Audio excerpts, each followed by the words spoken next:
Herkese merhaba, kanalıma hoş geldiniz. Bugün sizler için İsveç keki tarifi hazırladım. Dışının çıtır panko kaplamasıyla, içinin yumuşacık kıvamıyla, çikolata ve tereyağının enfes kokusuyla bir kekten çok fazlası olan bu tarifimi tüm incelikleriyle anlatıyorum. Öncelikle kilitli kek kalıbımızın içine tereyağı ile yağlıyoruz.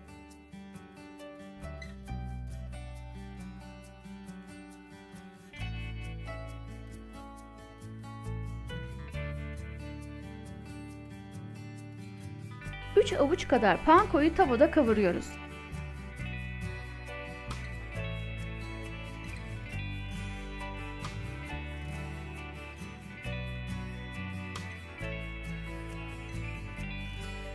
İki yemek kaşığı kadar pankoyu kekin üzeri için ayırıyoruz.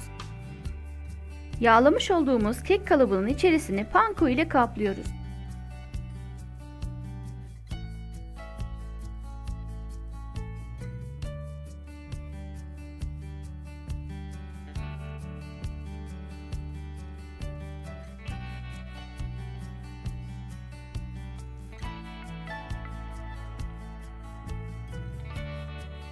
...200 gram tereyağını eritiyoruz.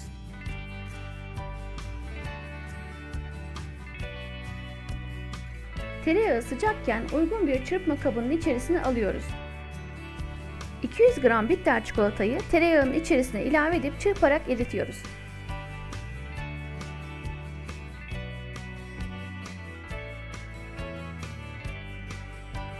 Bir su bardağı artı çeyrek su bardağı toz şekeri ilave ediyoruz.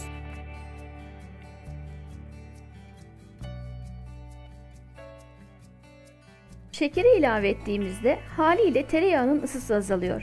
Şekeri eritmek için 4 adet yumurtayı tek tek ilave ederek çırpıyoruz. Böylelikle şekerin de erimesini sağlıyoruz.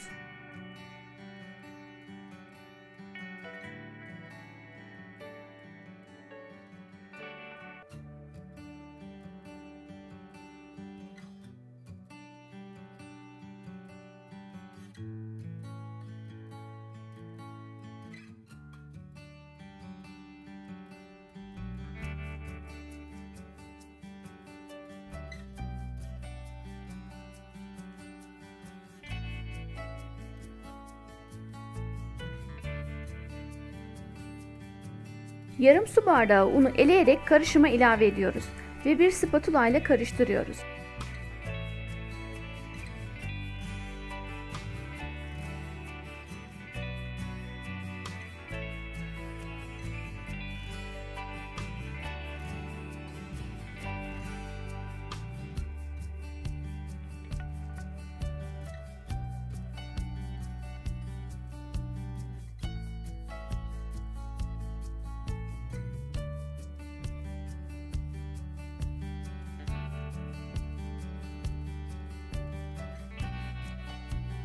Karışımı kek kalıbımıza alıyoruz.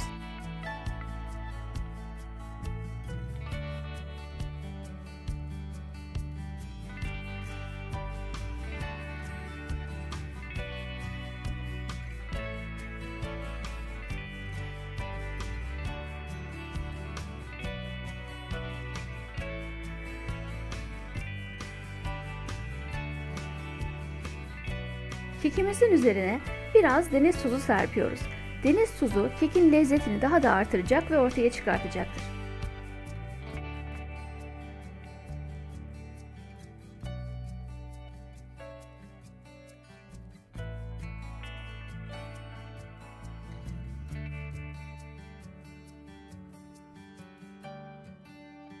Üzeri için ayırmış olduğumuz pankolarla kenar kısımlarını kaplıyoruz.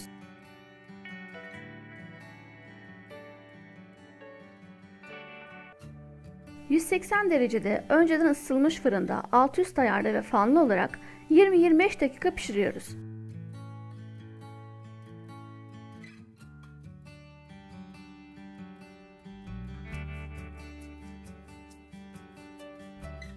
Fırından çıkınca en az 30 dakika dinlendiriyoruz. Kekin tabanının çökmesini bekliyoruz.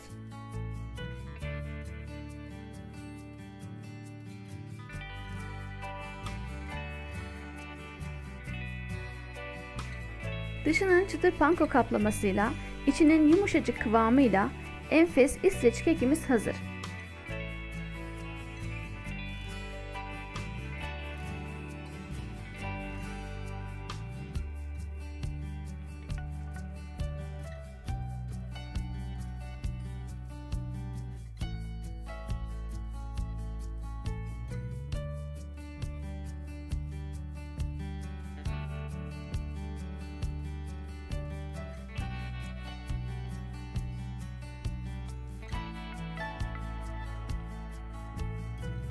İsveç kekinin görüntüsü muhteşem oldu. Kenarlarındaki panko keke ayrı bir hava katıyor. Dışı çıtır çıtır, panko kısımları çıtır çıtır, içi yumuşacık. Brownie tadında ama brownie biraz daha sert kalıyor bu keke göre. İçi yumuşacık arkadaşlar. Suflenin biraz daha koyusunu düşünün. Harika bir lezzet. Mutlaka denemenizi tavsiye ediyorum. Tereyağı ve çikolata acayip birbirine yakışmış. Bu keki mutlaka deneyin. 5 çaylarınızda, misafirlerinizle, ailenizle mutlaka deneyerek tattırın. Bundan mahrum kalmayın diyorum. Tarifimi buraya kadar izlediğiniz için hepinize çok teşekkür ediyorum. Beni yine yalnız bırakmadınız, destek oldunuz. Hepinize ayrı ayrı teşekkür ediyorum. Kanalıma hala abone değilseniz lütfen abone olmayı, yeni tariflerden haberdar olmak için bildirim zilinizi açmayı unutmayın. Bir dahaki tarifte görüşmek üzere. Hoşça kalın. Hepinize sevgiler.